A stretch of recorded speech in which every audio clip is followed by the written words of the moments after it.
खापर फोडलं जातंय। ससूनचा report manage असल्याचा विरोधकांचा आरोप आहे।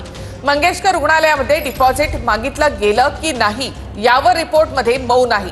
खुद्द रुग्णालयानं डिपॉझिट मागितल्याचं कबूल करून सुद्धा ससूनच्या अहवालामध्ये त्याचा साधा उल्लेखही नाही। ससूनच्या रिपोर्टवर भाजपचे अमित गोरखे यांनी सुद्धा गोलमाल उत्तर दिली आहेत। आधीच्या 2 रिपोर्टमध्ये ठपका ठेवण्यात आलाय। मग ससूनच्या समितीने क्लीन चिट कशी दिली? तर पुणे पोलिसांनी अहवालातील 4 मुद्द्यांवर पुन्हा एकदा ससूनकडून अभिप्राय मागवला आहे।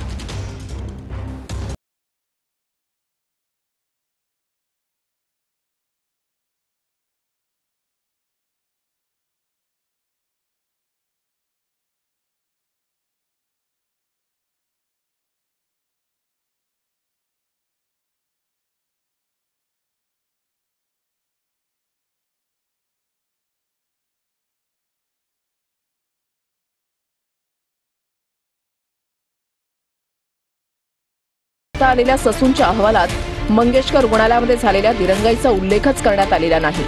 अप्रत्यक्षपणे या अहवालामध्ये भिसेंच्या मृत्यूचं कारण IVF सेंटर आणि स्वतः भिसेंच्या कुटुंबियांना ठरवलं गेलंय। ससून रिपोर्टच्या निष्कर्षानुसार इंदिरा IVF मध्ये तब्येतीमध्ये सुधारणा होत नसताना त्यांनी रुग्णालयामध्ये पाठवणं गरजेचं होतं।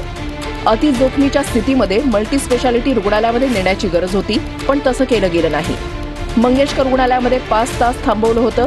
इथे पैसे घेतले की नाही याची चौकशी आरोग्य उपसंचालकांनी केली आहे। या 3 मुद्द्यांवर नजर टाकली तर ससूनचा अहवाल डॉक्टर घैसास आणि मंगेशकर रुग्णालयामधल्या दिरंगाईवर चकार शब्दही काढत नाही। त्या उलट IVF मध्ये दिरंगाई झाली आणि मल्टी स्पेशालिटी रुग्णालयामध्ये दाखल करण्यात आलं नाही असं रिपोर्टमध्ये म्हटलं गेलंय। पण मंगेशकर रुग्णालय मल्टी स्पेशालिटी रुग्णालयच आहे, तिथे 5.5 तास रुग्णाला थांबवलं गेलं। याबद्दल रिपोर्टमध्ये उल्लेख का नाही हे कोडं आहे। ससूनने दिलेली क्लीन चिट म्हणजे उंदराने मांजराची साक्ष काढणं आहे। सुश्रुत घैसास यांना क्लीन चिट देणं याच्यात नवलते काय? हे शासन कशा पद्धतीने आरोपींना संरक्षण देतं हे आपण कोरटकर केसमध्येही बघितलंय की कोरटकरची अटक करण्याच्या त्याला संरक्षण दिलं आणि आताही सुश्रुत घैसासला ज्या पद्धतीने संरक्षण दिलं जाते याचा स्पष्ट अर्थ आहे की या राज्यामध्ये गोरगरिबांच्या जगण्याची काहीच किंमत नाही।